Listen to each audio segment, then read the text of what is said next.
At InDigital, we know the public safety professionals hold themselves to a high standard. In fact, standard doesn't do it justice. In over 25 years working alongside you, carrying millions of calls over our IP networks, your dedication has inspired us. That's why our ESI Net goes beyond industry standards, not only I3 compliant, but designed to adapt to future development for a network you can count on when it matters most. Learn more at indigital.net. Here in Greenville County, we have 8 different places where a 911 call can be answered. It is the largest county in South Carolina. It's a challenge. The type of information that a telecommunicator gets from Radius Plus is location-based technology. You can see where the caller is, if they have a medical issue, if they speak a different language. They're immediately able to text to that caller in their native language. It reduces response times because it immediately gets first responders where they need to be. If Within the Trenches has ever taught you something, open your eyes to what it is like to be a 911 dispatcher, or has inspired you to become one, then help support us and join our Patreon. Get exclusive bonus content, one-of-a-kind swag, discounts on merchandise, ad-free early access to new episodes, and much more. To join, please visit patreon.com/WTT podcast. And if you're an industry partner, we have something for you as well. And now, for the show. This is Jordan, and you're listening to the Code 7 Podcast Network.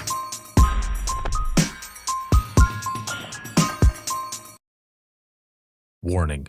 This episode contains the 3 A's of podcasting: adult content, adult language, and awesomeness. You've been warned.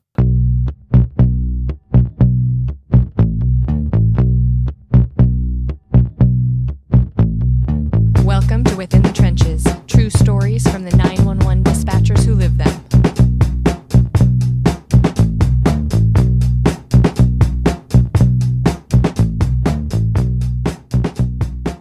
Hey, what's going on? This is Ricardo of the Code 7 Podcast Network, and this is going to be Within the Trenches, true stories from the 911 dispatchers who live them.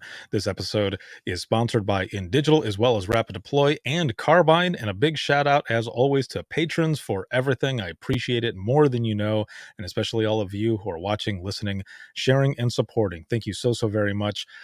We've got audio versions of the DRT, the Dispatchers Roundtable, as well as Open Mic that are coming out for patrons only. The videos, the live broadcast, that is all out there in social media already, but the audio versions, that is a perk for patrons only. So if you are a patron, you will be getting all of the DRT episodes as well as Open Mic Live, especially Open Mic Live right after they're done. They end up going up to patrons, so make sure to check out that. And then, of course, Singing Badly in My Car, new episodes of those coming up, and there's a lot of them. There's a lot of songs that are out there that it's just funny to watch me and others sometimes who join me with, multi-directional cameras and everything, singing in the car, but singing badly. So that is another perk for patrons. So again, make sure to check that out. That is patreon.com/WTT podcast.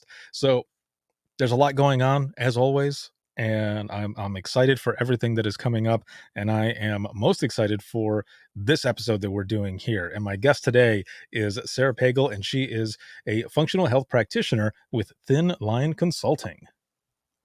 Hi. Hey, how is it going? Oh, living the dream today. Oh, that's what I'm talking about. It is always the best. And I'm happy to have you on here. We were connected by a mutual good friend of ours, Sarah Weston, the founder of 911 Wonder Women, Inc. I'm noticing your hat. Yeah. I love it. Yes, I love hats. So thank you, Sarah. She hooked me up with this awesome hat. But I'm glad that she connected us and all, because you've got some interesting stories here, and I wanted to bring you on to not only share your dispatch experience and everything, how you got into it, what it was like in the beginning, some early calls that might stick with you, but also what it is that you're doing now with Thin Line Consulting, the transition into that, the mission, and just everything that's going on. So I'm excited to get into this, and we'll just go ahead and start it right out with, how did you get into public safety or dispatching to begin with? Yeah, absolutely. I'm so excited to be here. I'm so thankful for Sarah for connecting us and just this incredible opportunity to connect Mhm. with the community at large. I love my dispatcher family. I miss them every day, and I love to connect in any way that I still can. So I'm excited to be here. Yeah, so I started my public safety career.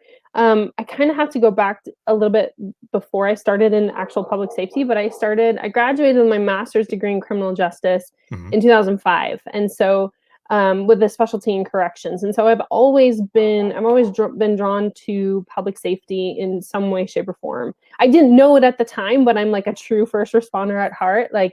Um, and so, but I didn't want to be a cop. I never wanted to be on the front. I never wanted to be like working a beat. I always thought I'd make an amazing detective, but I never Mhm. wanted to be, on the streets working a beat. And so I graduated in 2008, and I think I said 2005. I moved to Cincinnati in 2005, but I graduated with my master's in 2008, and it was at the height of the recession, and so I couldn't find a job. Mhm. And I started my career as a mental health therapist for kids and families where the child was at risk of removal from the home.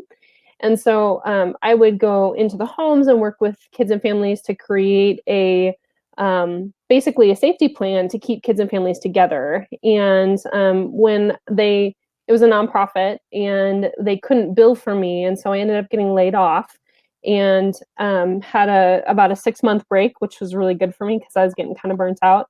And then I started as a juvenile probation officer for the county I live in 2012. And so it was kind of like second responder kind of work. Mhm. But I worked kind of on the flip side of where I started my career, and I was on a specialized team where I only worked with the kids who had been taken out of the community and put into residential facilities. And so I like to tell people I worked with the gun-toting thugs, and I loved it. So all my kids had felonies. Most of them were gun charges. Most of them were these really high level offenses that required them to be out of the community. And I really loved it. It was hard. It was a hard decision to leave that.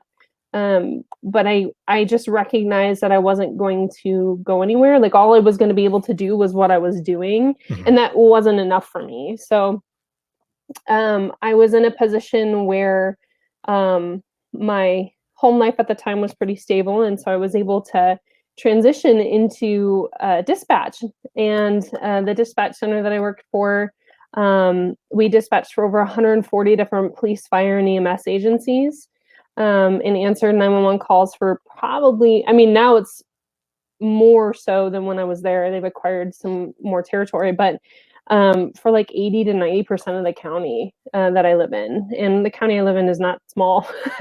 And so it was really wild to go from to really truly be on the front lines in a different way than I was in probation. And I fell in love with the work. Um, so yeah, that's kind of the career, like how I kind of found myself in dispatch. It was a lateral move, but it was closer to who I am and who it was absolutely the next right thing for me to move into dispatch. And I was there for about 2.5, almost 3 years before I ended up leaving and starting my own practice, Thinline Consulting. So, So let's go back a little bit. When mhm, just right in the beginning, when you're working, and with kids they're going to be removed from homes. You said you're going in there. So are you actually going mhm, into the residence and mhm. with them? Were there any times that you had to call into the local dispatcher, whichever, to get maybe a peace officer, for someone to stand by while you were doing certain things? Did that ever occur? Yeah, for sure. I worked hard to cultivate relationships with police officers Hmm. that were in the community. Um, and thankfully, I didn't need to do that very often. I can count on maybe one hand the amount of times I needed police support. Oftentimes, the homes that I was going into, by the time I went into the home, I had already a well established relationship with the families and the child. So it really was not very often that I needed um, a police presence. It was very minimal, actually.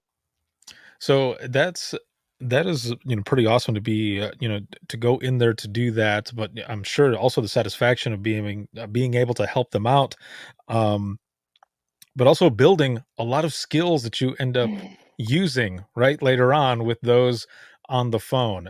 But Hmm. was it hard though at all at any time in those transitions? Because I mean, you're face to face with a lot of what you were doing before. Now that is taken away. It's almost Hmm. the equivalent of, people were scared of text 911 because a Hmm. lot of those human pieces are gone. When you're on Hmm. the phone, you're listening into, the background to hear Yes. certain things.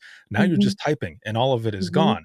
So was that kind of the same way? You being face to face and everything, and doing everything you were doing, but now transitioning into dispatch, you're not face to face anymore. Those pieces are gone. Now it's your voice.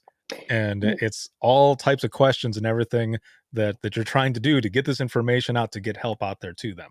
Yes. Yeah. I think one of the greatest skills that I learned being in the field was that verbal judo piece, Hmm.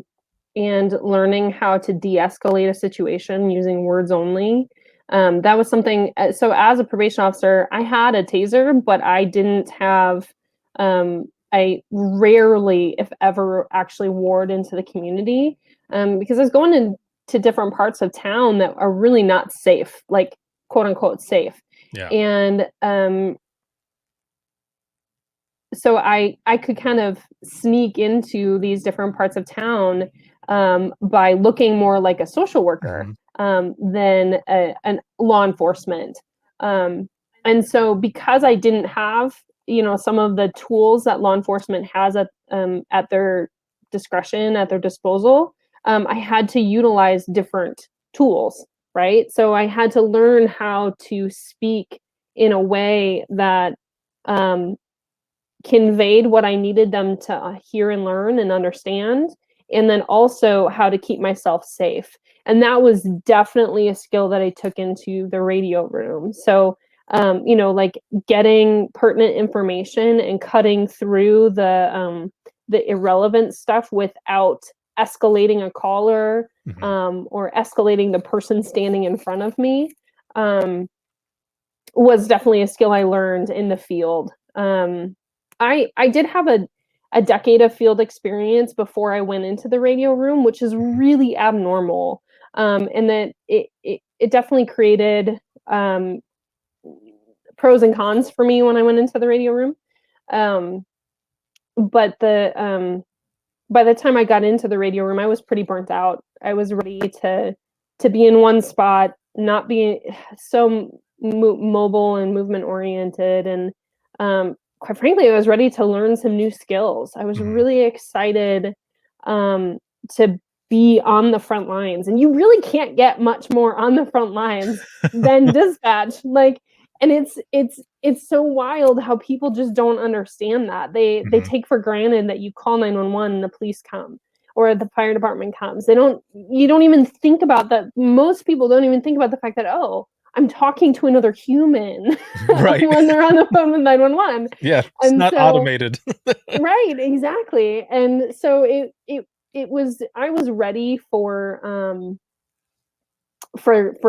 to sit down and be out of the field for sure. Yeah.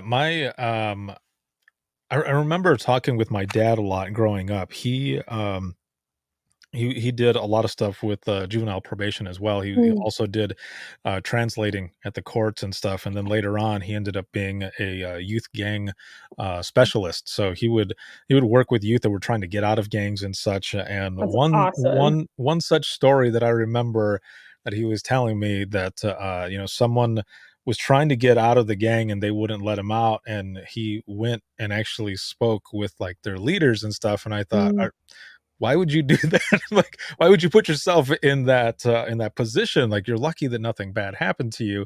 And he mhm. goes, I really, cared for this kid and his family, and wanted to help them get out, and um, went out there, and we were able to basically strike a deal to get him Yeah. out. Yeah. And the kid ended up doing a bunch of different things outside of that. So It yeah, was awesome. some of those stories that you would tell me, I'm like, geez, like that is craziness. So that's kind of where I also got where I ended up being and wanting to do. I mean, kind Mhm. of fell into it, but it was Yeah. something that I knew about and was really interesting. So for you then, you've been doing this and you're kind of burnt out, you're ready for a transition, ready to learn some new skills and such. At what point did you end up going into dispatch? Was what drew you to it? Was it just listening to everyone on the radio in the position that you were at for probation and such, or did you get to do a sit along, or what was it that you went in there and you thought, you know what, this is I actually want to try this? Yeah, that's a good question. I had my boss at probation had actually left, and she's by far and away the best boss I had ever had. Hmm. And she buffered a lot of the politics and a lot of the drama um, that comes from working um, for elected officials and um, in a very, I don't know how to word that, but just some of the drama that comes from working for government entities. She had really Hmm. done an amazing job of buffering and kind of filtering that out. And when she left, there was a buffer that wasn't there anymore, and so it just, I was ready for a change anyway. Um, and I wasn't going to go, like, my career path was ended basically at where I was. And so I had a conversation. I had saw the posting for the position, and I had a conversation with the operations manager at the time. And he and I had a couple different conversations, and he was really blunt and really honest with me about kind of the highs and lows of the position. And I asked a lot of questions. Um, and I did my best to kind of vet the position without knowing what it was really like. Um, and so I tried really hard to go into the position with kind of eyes wide open. Hmm. Um, but it was kind of a smattering of things that came together, that where it was just literally the next right thing for me to do. Like, it was what I needed to do next in my space. And so I did. I've never I'm not very risk averse. I'm all about calculated and strategic risk. Hmm. And, like, for example, I moved to Cincinnati from Wisconsin. Um, I didn't know anybody. I left home. I think I was 20 at the time, and I did it because I knew it was the right thing to do for me. And I literally, like, went out for my first legal drink with my landlord because I knew no one in the city. I just knew that the University of Cincinnati was where I needed to go, and I Yeah. knew I wanted to get my master's degree, and so I went and did it. And I just kind of knew that dispatch was the next right thing for me. So So you get hired, you get in there. Do you remember that first day? Like, do you remember walking in and seeing everything and, was it overwhelming at all? Or do you remember what it was like? I do actually. It's funny. It's really kind of fun to think back um, on that first week. I was in there and I was so curious and I was Mhm. so excited. I was like, "Oh my gosh, teach me everything. I just want to learn it all." And I had all the questions and all the curiosity, and, like, I was just enamored with all of it. I wanted to know what all the sounds were, and I wanted to know what everything did. And yeah, so I was extremely excited, is kind of how I would characterize what it was like, the being going in there the first time and really seeing everything. What is it that you're looking at when you walk in there? Like, how many screens are there? Like, do Oh you my do you gosh. remember up to that point? Oh my gosh. So because obviously the agency, Mhm.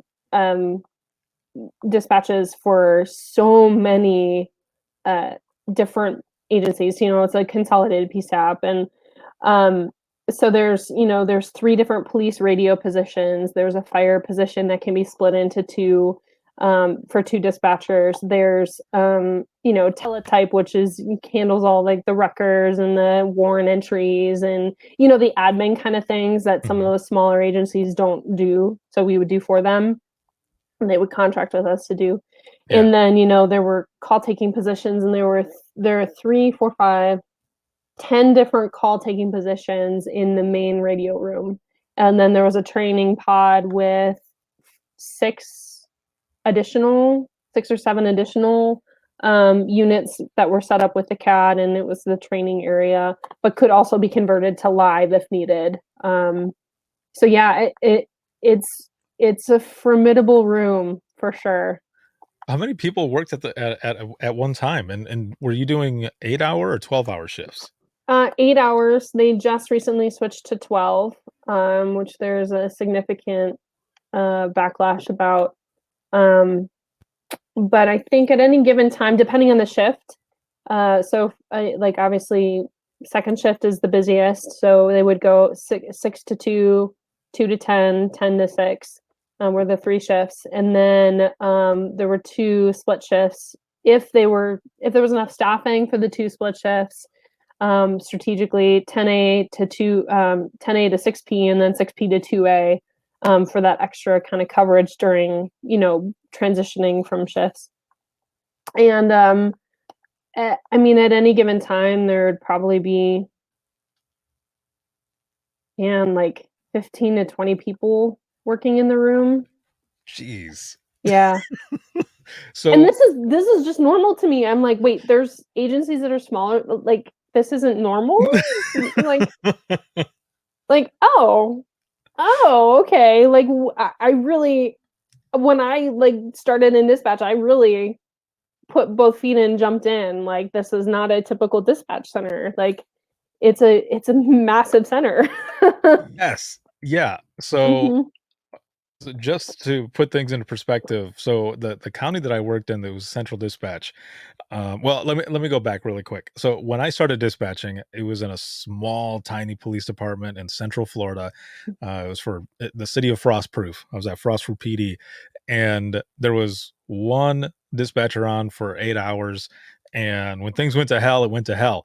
Yeah. But we had, I think you're maybe the second person now who has had the same schedule that I had back in 2001, the the 6A to 2P, 2P to 10P, and 10P to 6A.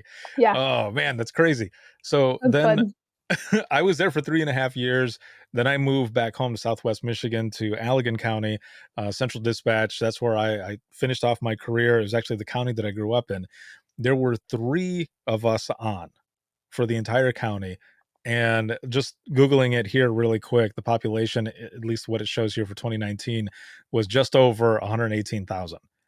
So there were 3 of us on during the week and 4 of us on the weekend because it would get busy. Now you had about 15 to 20 people at any given time. Yeah, that's craziness. Yep.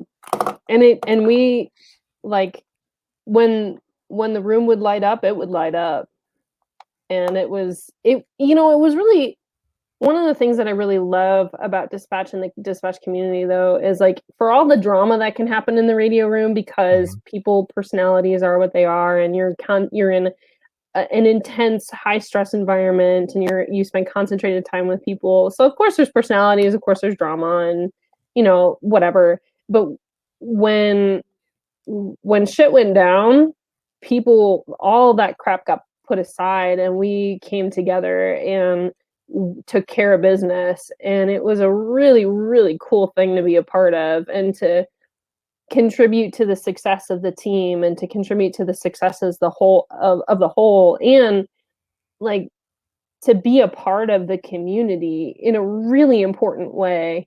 um yeah, it was a powerful experience. Like those are some memories that I will take with me, and um like affirm to me that even though I was only there for about 3 years, that I like we're bonded. Like I'm bonded to the dispatch community for life. Mhm. Like yeah, yeah, Yeah, once dispatch, always dispatch, and yeah, it is like, it is a straight up family. Sometimes we get into some shit, and then, yeah, yes, we're working like a well-oiled machine. But yep, on the same side of that coin, though, when we're telling funny stories to each other and we're laughing like, "Oh, yeah, you should have seen that happen," and then the phone rings just like that. yep, Elegant 911, where's your emergency? yes, And then yes, and you get off the phone and you're like, "All right, so, yeah, so that part in the movie," and you just continue going, yep, and, it's that was always hilarious to me that we could be laughing hysterically at whatever it was that was going on or something that happened, and, the phone rings, and then everyone it's is like, yep, yes. You yep, go into dispatch mode, and then when you're yep. done, You go right back go to back. laughing. Yeah, you go back to whatever it was you were talking about, Yeah, yeah, or laughing about. Yeah, yeah, that was always fun, and, I appreciated all of that as well because mhm, there's a lot of crazy shit that goes on in 911, and there's nothing yep, is can be predicted. The incident types are always, the same, but the situation is mhm, different, yes, and, it's just something to be able to have all those people there because you see those people more than you see your own friends or family, you do. and, they definitely become your Yep, family, whether it's not just those that are in the room with you, but all of those out on the road as well. yes, yes, yes, yeah. Yeah, and one of the questions you asked me before we kind of jumped on here was, moments or memories in the room that stick with me, and kind of tying into that idea that the those out in the field are a part, like we are a part of the same circle. Mhm. I one of the most impactful moments for me in the radio room was we had an officer killed in the line of duty while I was in the room, and that night was like that's something that the people in that room and I are bonded for life. Like we all know who the others are Mhm. and the roles that we played and the moments of officer down and um just the timeline of it all, like it's forever burned in my brain. And then the aftermath of it all, um, you know, bonded us to that particular police department pretty significantly. And yeah, it was really interesting. The whole experience was really fascinating. While I was in dispatch, we lost two officers in the line of duty. The first one was my first day training on that police radio. Was when that officer was struck and killed the morning after. So we didn't know what was happening. Mhm. We didn't know yet because he was struck at about 2 o'clock in the morning. And so I got in at 6 a.m. training on that radio for the first time on that radio. That was it still is the busiest radio that covers like some of the biggest territories in the county. And Mhm. um, we didn't know. And so um, it was a really interesting thing to observe from a trainee perspective. And it's not. I'm not. I wasn't green as grass when I came into this. I wasn't Right. fresh out of school. I wasn't. I've been in the field, and I spent a decade in the field, and I have a trauma story of my own before I even was in dispatch, and so I just to hear literally the officers and their voices, and to the shock and um, the numbness that next morning was is also something that will stay with me. Like that, I'm never gonna forget the way they sounded that day. Yeah, it's a hard thing to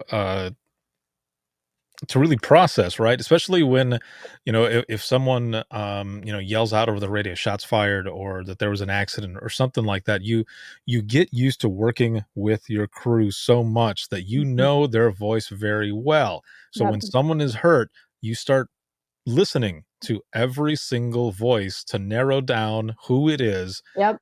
that is hurt. It's a Yep. crazy thing. Yep. Yep. And it's not like the radio traffic is public. I can sit in on my phone and listen to the scanner traffic, and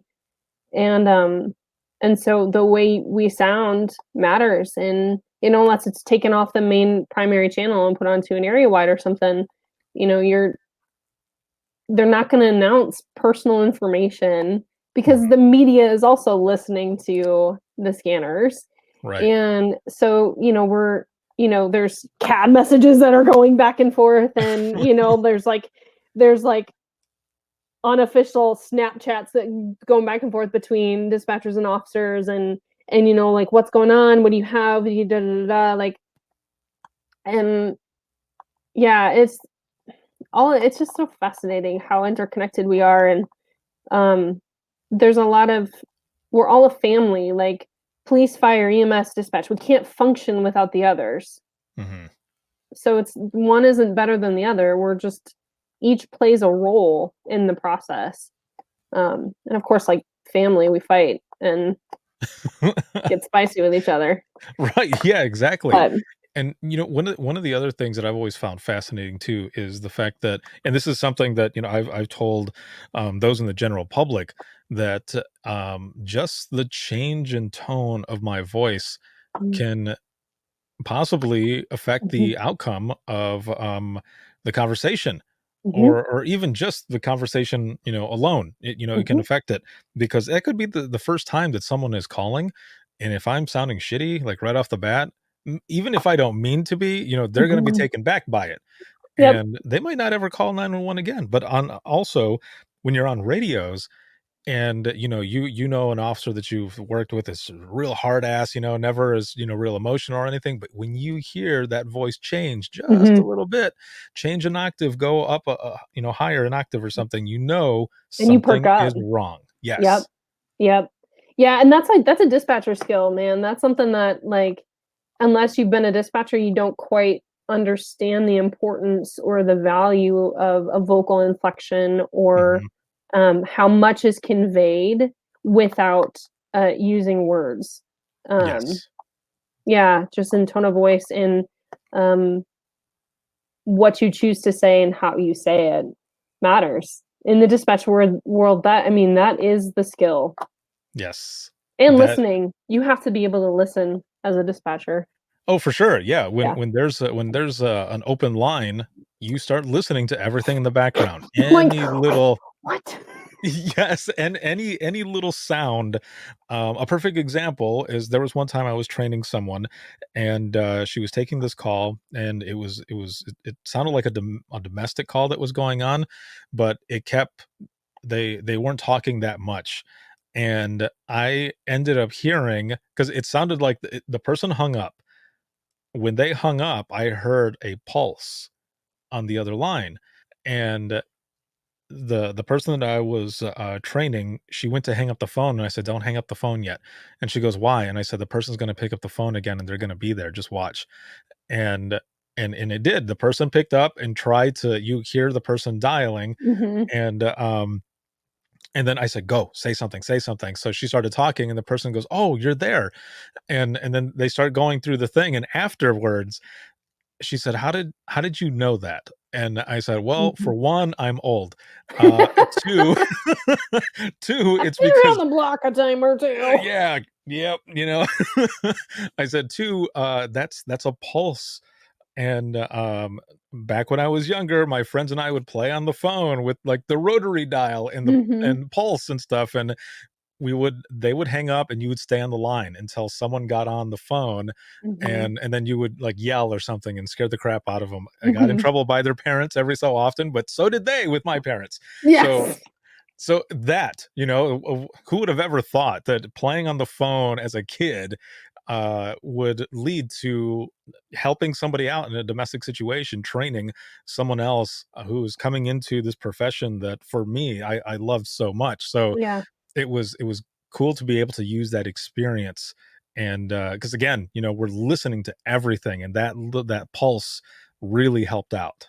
Yeah. Isn't that wild when it, like, as you start to be able to hear through things, Hmm. and, like, pick through the information that you need, and figure out how to get it and redirect people to get what you need, And then, yeah, I know exactly what you're talking about.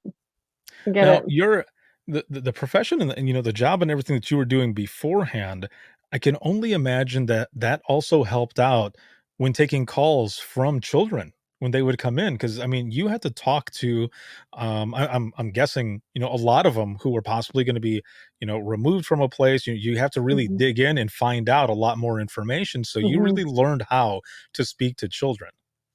Yeah, I worked more with teens, Mhm. so, I definitely teens are still my favorite humans, because they have a bullshit meter and detector that is just, like, on point, Right. and I love that about teenagers, but yeah, I think working with kids, there's a different tone you take, and I didn't have a lot of kids that would call. Mhm. That wasn't.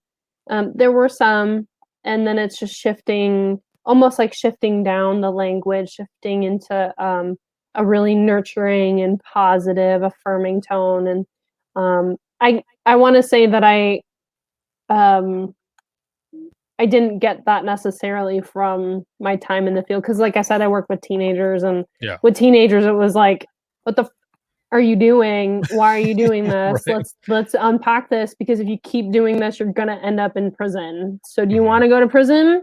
No? Okay, cool. Well, let's figure this out then." Like, Right, yeah.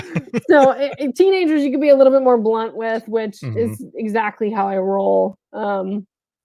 Yeah, it's Yeah, I easy for mean, me maybe. yeah, and sometimes you have to, you know, you Oh, have to yeah. be that blunt and You stuff have with to teenagers and such. You have to be that blunt with cops too. Like Right. like if you're a pushover on the radio with cops, oh, that doesn't go well. They'll control your radio. And I learned real quick that I was like, mm-mm, mm-mm, little boys, this is my radio. This is my territory.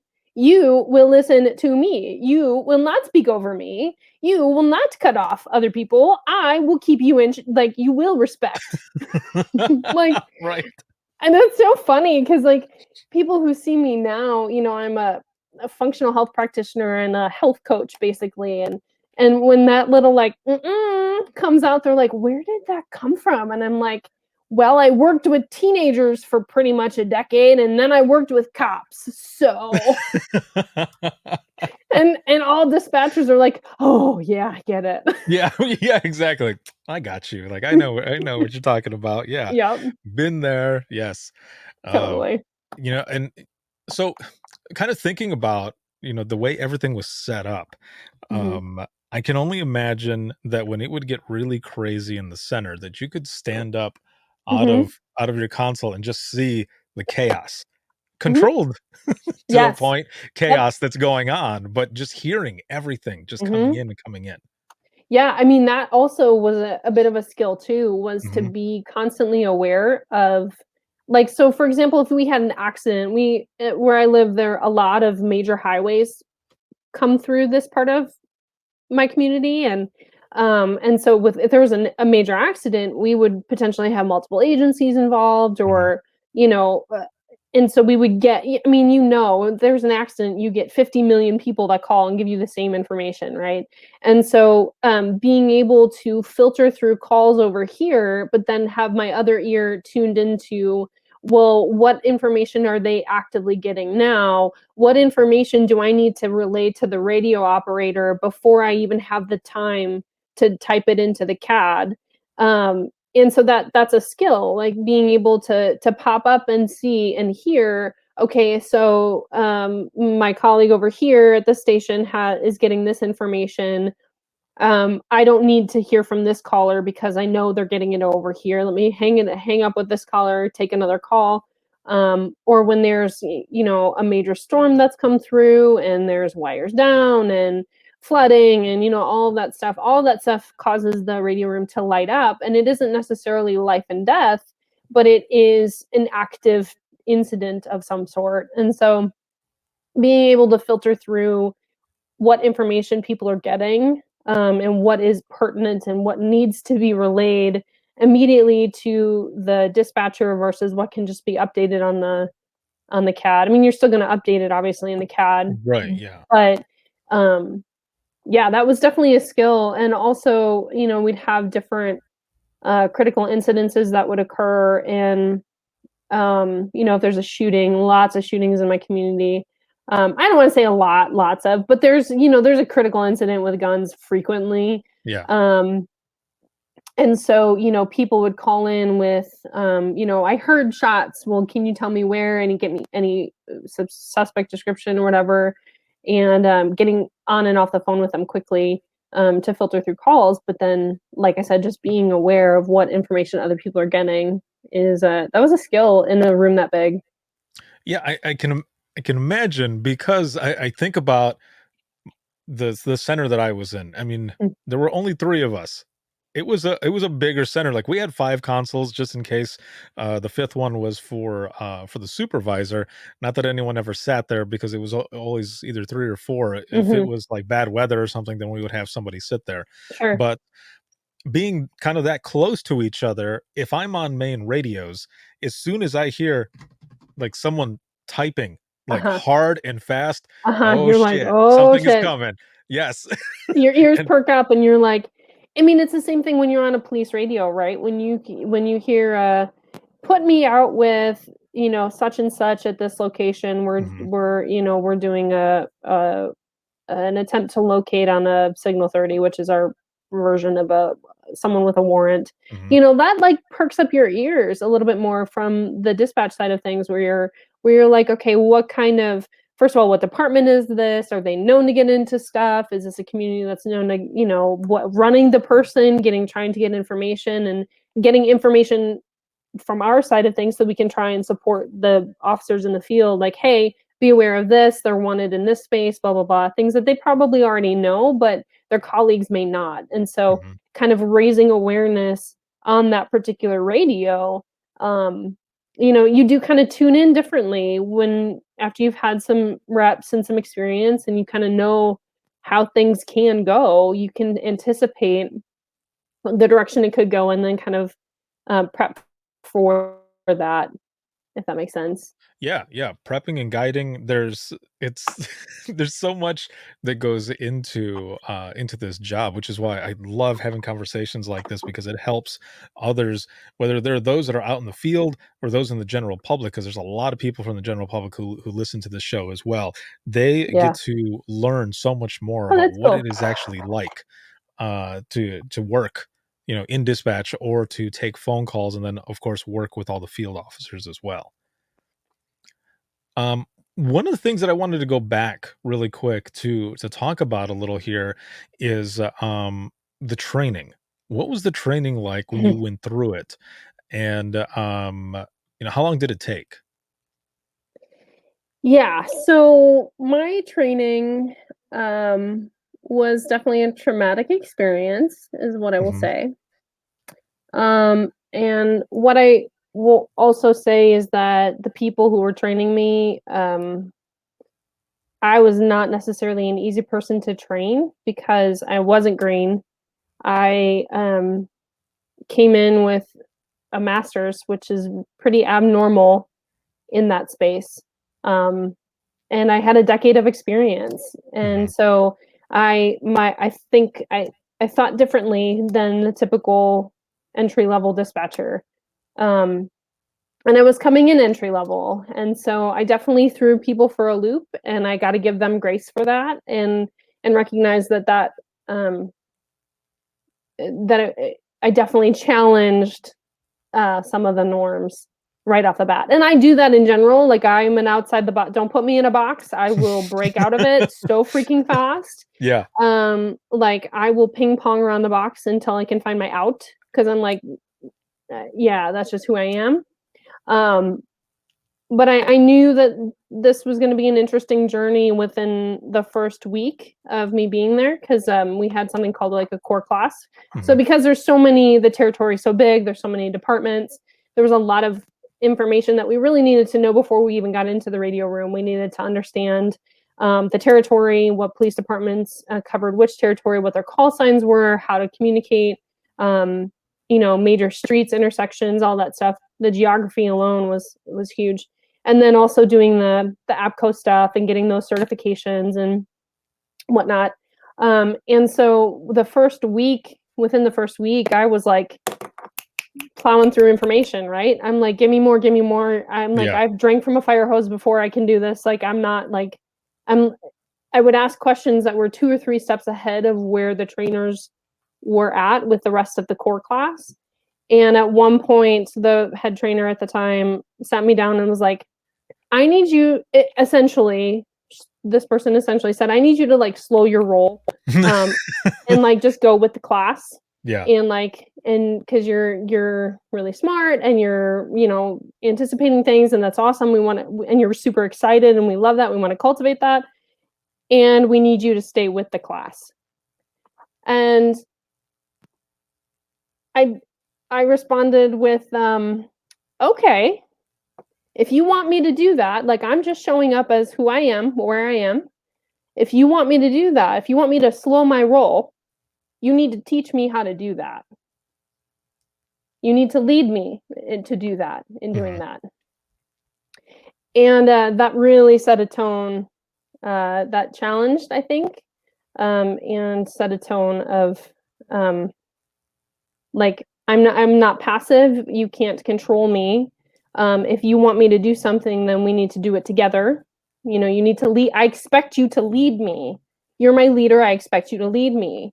And I am a natural leader. In everything I do, everywhere I go, I naturally step into a position of leadership. And so I could see lots of wheels turning and lots of things at play. And I was like, this is the role that I have. This is the role that you've given me, and this is the role I have accepted and signed on for. So now you need to lead me in this. And that started an 18-month journey of training.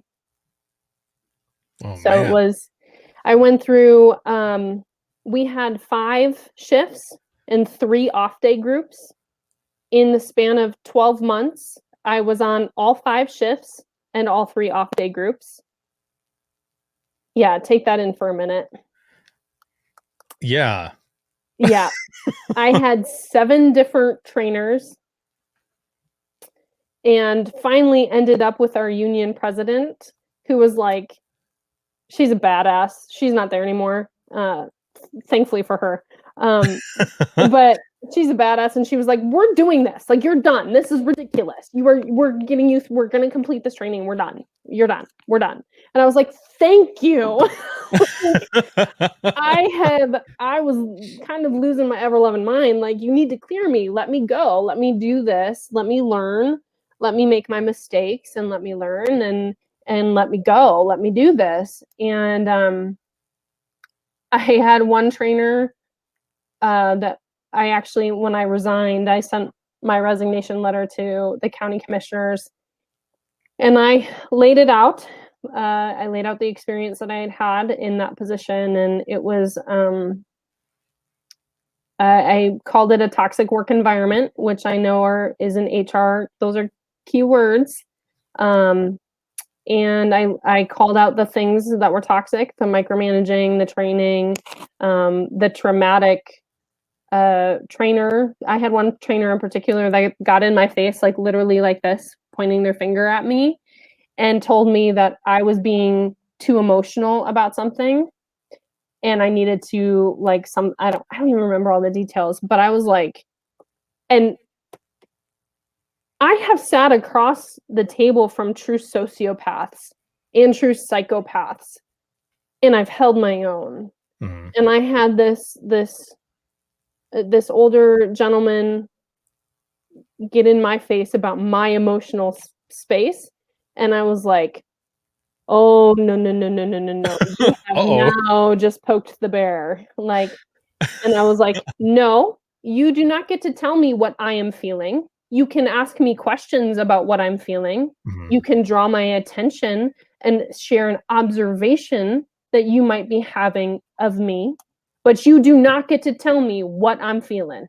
That is not the kind of relationship we're going to have. That's not the kind of rapport we're going to have.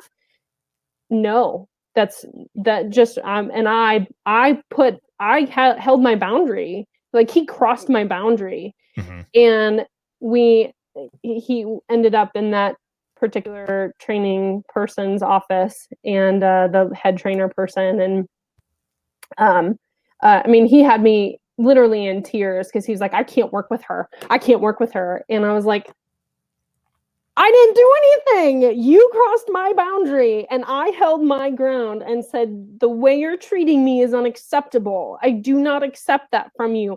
I don't care who you think you are. You do not get to talk to me that way. I'm a grown-ass adult. I'm a grown-ass woman. You do, mm-mm. Like, I'm sorry, honey boo, that is not how this is gonna go down. And I mean, he literally had me in tears, and I was just like, what the fuck? Right. So what was the solution then after that? Like, Nothing happened to him, of course. Mhm. And I was placed with a different trainer. This is one of the 7? One of the 7. Man. Yep. Good on the last one who ended up saying, "You're going in. You're doing Yep. this. Like, we're done." Yep. Yeah, I will. She's an incredible human being who I love and adore and still talk to this day. And she's definitely the mama bear. She was the mama bear in the room, and um you couldn't, you didn't mess around with her. Like, she would stand up, she would advocate for you, and she was actually there for me quite a bit for some personal stuff too. So Mhm. she continues to be someone who is really important to me. So yeah, Wow. she's great. You've definitely had an interesting time, in dispatch and everything. All the different things that I'm looking at some of the notes here from the email that you sent. I mean, you talked about the 2 line of duty deaths. Mhm. There was a suicide, Mhm. and while you were on the phone, it looks like. But then there Yep. was also a plane crash. Yeah. Yeah, What? I was on the fire desk when that happened.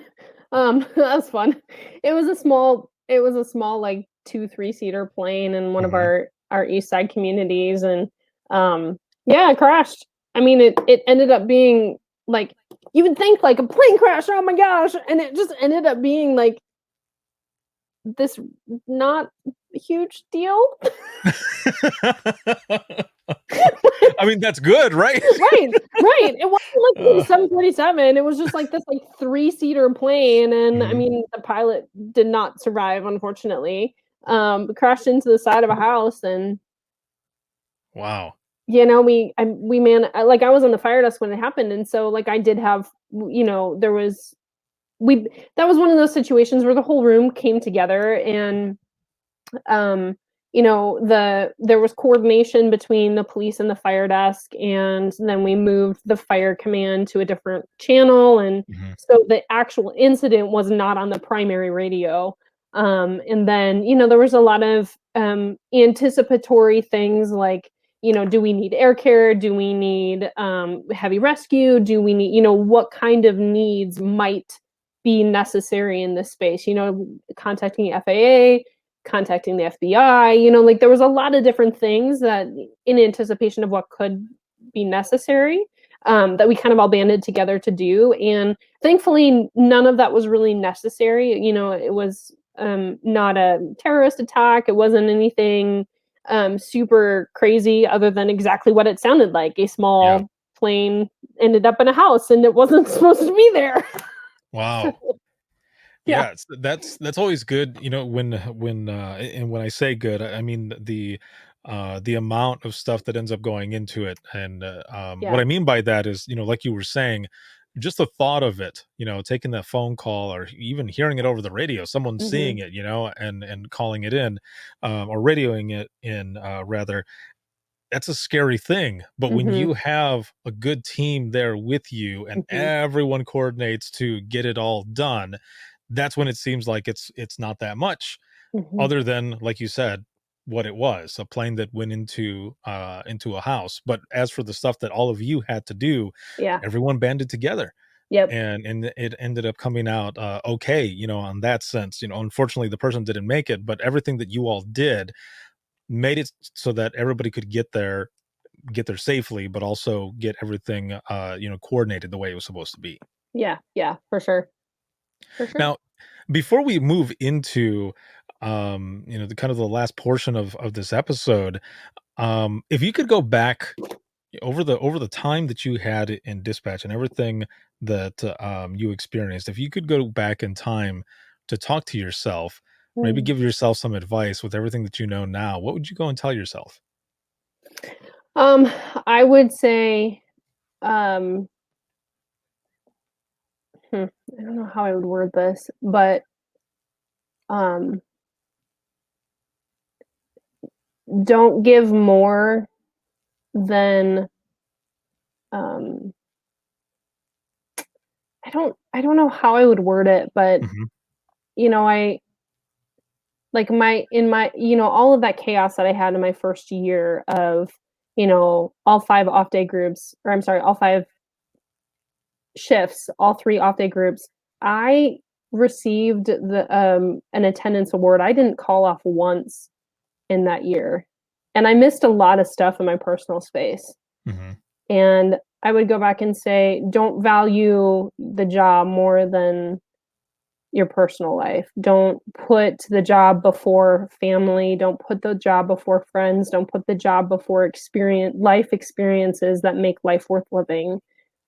Because the job is relentless, and they will take as much. It will take from you as much as you are willing to give, and it will give very little back in response for that. You'll never get, and you'll miss moments with friends and family that you'll never get back.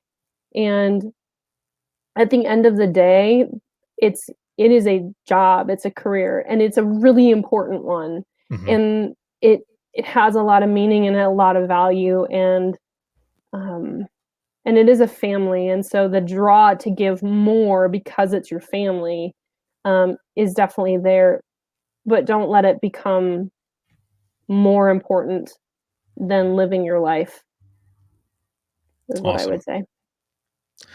What made you want to split from dispatch and go on and do what it is that you're doing now? Yeah, so I mean, if I were to get a little vulnerable and personal, in 2020, I ended up getting divorced.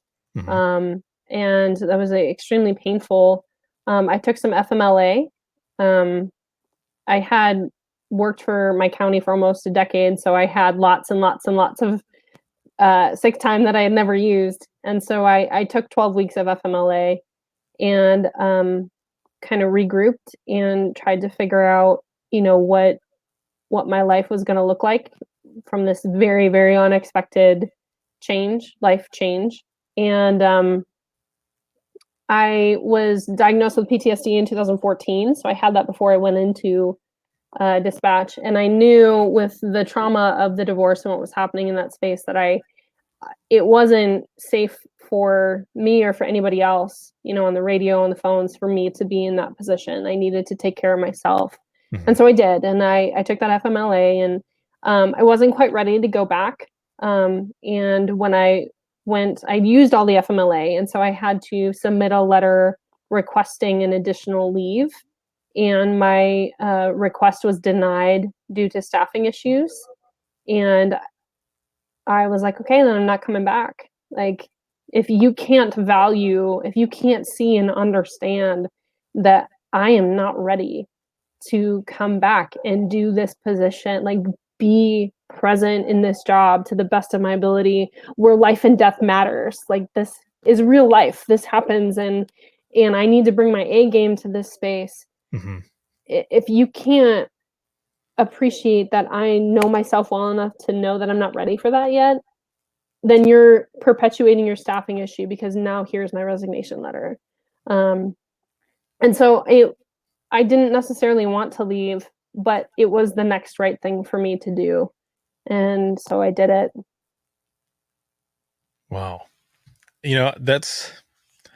That really does suck, and I know a lot of places even now are short staff. Everyone's short staff all over the place. But there's situations like this that, we definitely need to learn from. I mean, what if What if you would have decided, okay, fine, you guys are giving me shit about this. I'll go ahead and come back. And then a call comes in and you freeze, or someone's calling for help on the radio and Yep. something else happens. And what then? There's Right. more that ends up coming out of that as well. And I think it's changing a lot more. Especially now, there are many more things. There are definitely still centers out there, of course, that I could see they're possibly, doing stuff like this as well, just being like, no, you gotta come in because we need people here and we don't have Mhm. enough Mhm. because we're burning everybody else out. So Yep. I mean, I guess in a way, it's also a double-edged sword, with this whole situation. But man, um, just like you're saying, they didn't want to give a little bit of extra time, so now they lose you as well. Yeah, a fully trained dispatcher. So, and unfortunately, that is a theme that's continued at this particular agency. And um, I'm actually, if you know some agencies that are hiring, that are great places to work, I got some people that are looking. So, All right, there you go. All right. yeah, Well, so let's look over at Thin Line Consulting now. yeah, So tell me what this all is about and what it is that you do now. yeah. So a big part of my journey as a person, I got really, really sick in 2016. My body just broke. I was an athlete back in the day, and I had been uh, working out 6 to 7 days, 5 to 6 days a week, and running 6 miles in the morning on a treadmill, really slow, but still running 6 miles in the morning, Mhm. and lifting weights for. I'd go to the gym in the morning before work, run for an hour, go to work, and then go back to the gym and lift for an hour. And I do that 5 to 6 days a week. And my body was just so burnt out. And like my body literally broke. And so like I talk about poop all the time. So Hey, I literally talk about poop all the time. Um, so like, it's like I forget that some people it makes them uncomfortable. I'm like, it's just what we do. Like if you're not doing it every day, that's not normal. Come talk to right. me. Yeah, exactly. But in 2016, I got really sick, and I had no energy. I had diarrhea. My body just really broke, and so Mhm. I ended up um, onboarding. I went to a urgent care. They like poked my tummy a couple times, put me on the worst antibiotic on the market that is known for its neurological side effects. Sent me in with an anti-diarrheal on my way, and I was like, "This is not solving the problem. Like this Right. doesn't help me." Yeah. So I ended up onboarding with a functional practitioner in my community, and ran some functional labs, which are a little bit different than traditional medical labs. Mhm. And so we ran a poop, a pee, and a blood test, and just found all these healing opportunities and started healing them. And then, so it's been an ongoing journey from 2016 until today. And in 2018, I had made some progress, but I was starting to go backwards, and I discovered that I had parasites, and I had a chronic infection of parasites, and um, they just wreak a lot of damage, create a lot of damage, wreak a lot of havoc in the body, and so I started addressing those, and started healing, continuing my physical healing journey, and then after I left after I left dispatch in 2020, I was still working with my functional practitioner, and he kind of directed me towards functional diagnostic nutrition, so FDN for short. And I dug into it a little bit, done some research, and was like, wow, I can actually help people. Like, I can take my own journey, and now I'm certified to look for those healing opportunities and create individualized plans for people so that they can reclaim their health and vitality. And so now I'm on a mission, right? So now my mission is to help first responders reclaim their health and vitality, because I am a first responder, and I know the cost of the job, and I know Mhm. what it's like to work night shift. I understand what it's like to have food on the go. I understand what it's like to eat under stress, and now I understand what that does to your body. And like I'm so excited and passionate to bring these resources and tools and tips and tricks and techniques to my first responder community, so that the job doesn't have to end up in heart disease and diabetes and achy joints and muscles and pain in the joints and stuff. And just like you were talking about earlier, with having the headphone or the headset and the phone. So that's kind of how I landed as a functional practitioner. I was in a place where I tell people in 2020, I detoxed my external life. Like I got rid of the toxic ex, I got rid of the toxic job, and I created space for what the next season of my life is supposed to be about. So that's where the holistic side of things kind of came in a nutshell. There's obviously more to it, of course, but the long and short of it is that. See, and that's good because that's definitely something that I feel like we need to talk, more about in general, especially in this profession. Because you talk about how how it is, to be in the environment, and like I Mm. was talking earlier, the amount of coffee, the energy drinks, the Yeah. food that we bring in. I think there are a lot more people who are a little more. Um, they think more about what it is that they're putting in their bodies, but for me myself, I'll give you Mm. an example here. So during my time in dispatch, I ended up I went back to school, Mm. and but I couldn't do it traditionally. I had to do everything Mhm. online. So did I did everything online. So I earned 3 degrees while I was in dispatch. That's amazing. Yeah, well, there was a lot of shit that went into it. Oh, Yeah, I'm I've sure. got an associate's in web development, a bachelor's in graphic design, and then a master's in new media journalism. That's So, amazing. You're so cool. thank you.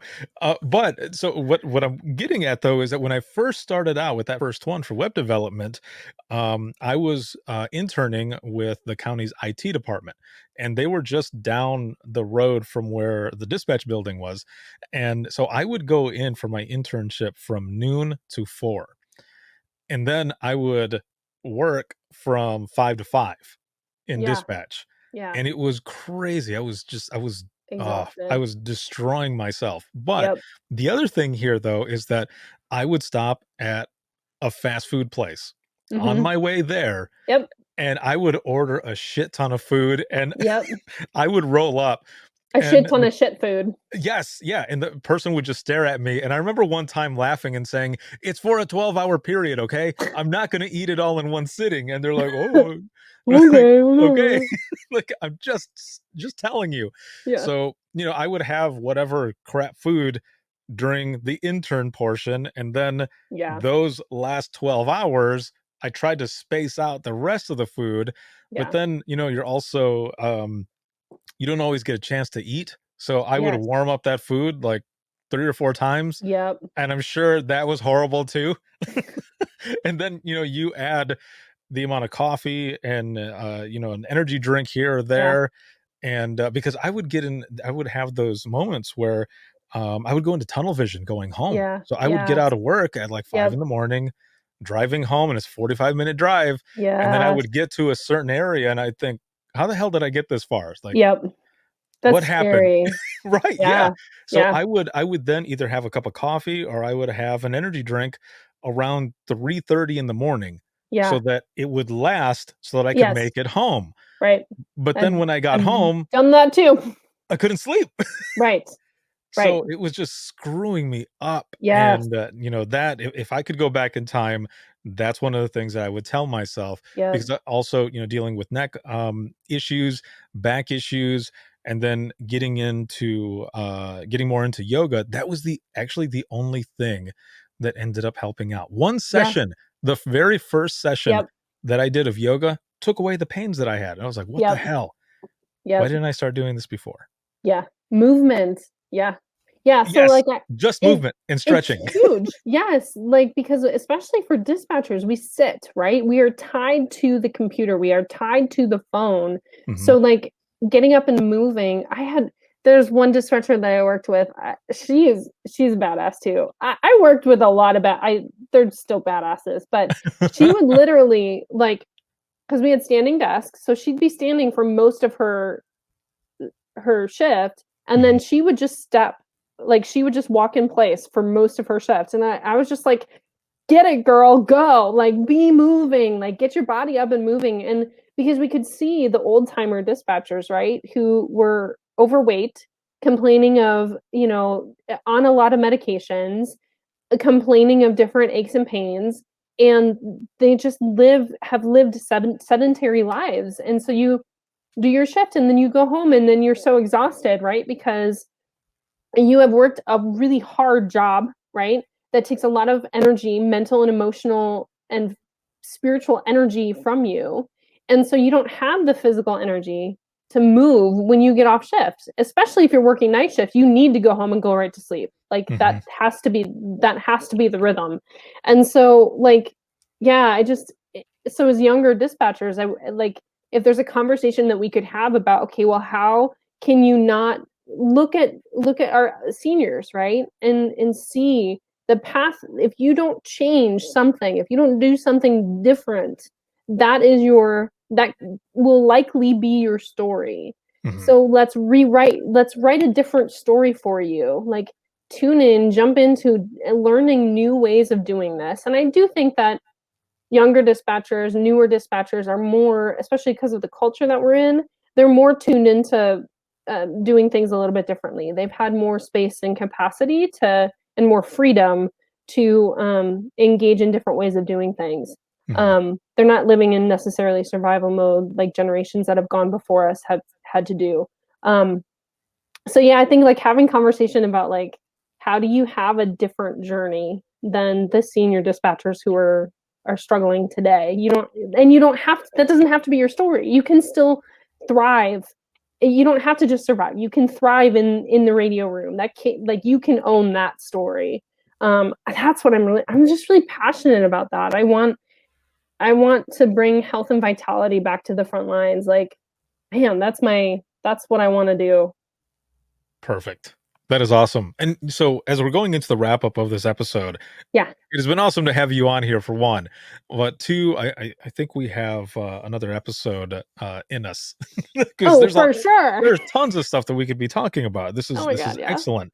I do want to mention, as we're talking about health and everything in dispatch and stuff, gut health. Now you've got something that's coming up here pretty soon, right? I sure do. Yeah, I'm so excited about this. Yes. Okay, so October 15th, I am hosting a live workshop with my wonderful friend Lisa Kapnick. She's out at Venture to Health in New York. She's also an FDN practitioner. We connected through FDN, and she and I are going to co-host this workshop called Leaky Gut. And so we've heard this term leaky gut. What does that mean? So we're going to unpack that and talk about what it is and 3 things that you can actively do to heal your leaky gut, to reverse some of the damage to it. So it's awesome. It's free. All you have to do is register, and you can register on my website, which is just thinlineconsulting.org. And you can kind of putz around there. Ricardo, you should go to my website and give me like a rating because I created it all myself. Oh, perfect. So, like, okay, I'll check it out. So like you and your associates of web whatever should give me a rating and feedback. Give me any feedback. I'm like a poor business owner here trying to figure it out. I will definitely check it out. Yes. So that's one thing that I have coming up, and that really is to promote the bigger program that Lisa and I are collaborating on. So we've created a 12-month Get Your Gut in Gear program, and it's going to be it's really geared towards like anyone who wants to get healthier, anyone who wants to learn. It's gonna be 12 months of educational content. So every month you'll have access to like a PowerPoint of information that we're going to go through, and then a group support. So there's going to be a community aspect to it as well, where you can kind of post questions. You'll have access to Lisa and I as like kind of group coaching in the community. Get connected with other people and other resources. Ricardo, what do you do when you can't poop in the morning? What are resources that you use? Things like that. Right, yeah. And then also there's going to be a live Q&A session with Lisa and I once a month, and we're going to have experts come in, and it'll be Q&A, but it's also going to be an ask the experts type session. So she and I are connected to a lot of different really incredible people that are really good at what they do, and they have a lot more knowledge than she and I do. And so we're going to bring those resources into the community. And so there's a special discount for first responders. If you attend the webinar and you sign up for the group, the 12-month group, before October 22nd, the discount, and you pay in full, it's $9.99. That price of $9.99 is across the board always going to be there for first responders. So that's something Lisa and I are have come to an agreement on, to bring this as a resource to first responders. So so that's the Get Your Gut in Gear program. I'm really, really excited about it. I also I do one-on-one coaching where we run functional labs, and then I create an individualized plan for you based on nutrition, exercise, sleep, stress reduction, and strategic supplementation. But not everybody can afford that. My packages range from $1,500 to $5,500, and so that's this is a great way to get a lot of access to functional practitioners, and a GI map is included. So if you want to know what's going on in your gut, you got to take a poop test, and so that's going to be a part of it as well. You're also getting 2 individualized one-on-one sessions with either Lisa or I. So there's a lot of resources within that group setting, and it's a great kind of jumping off platform to functional health, holistic health, which is just a different kind of angle into taking care of your body. So yeah. That is excellent. How can people find more about Thin Line Consulting? I know you gave the web address already, but if you can give that again, but also social media wise. Yeah, for sure. So I am on Instagram and Facebook. I don't utilize social platforms very much, especially for group content, but I am there. So you can find me on Facebook. I'm just Sara.Pagel, or Facebook / thinlineconsulting.org is the Facebook, my business site. And then, really all my information is on my website, www.thinlineconsulting.org. You can learn more about who I am and my journey. I put blog posts up there. I've posted a little bit about FDN and what it is, the certification that I have, and what is it that gives me a voice or authority to speak about holistic and functional health. So the training that I have is really top notch. And I'm also board certified through the American Association of Drugless Practitioners. So I've acquired some things along the way that really kind of validate the voice that I have in this space. And then you can always reach out to me. I love, I do complimentary consultations to see, what's kind of going on in your space, and if we'd be a good partner for in your health journey to get you moving forward.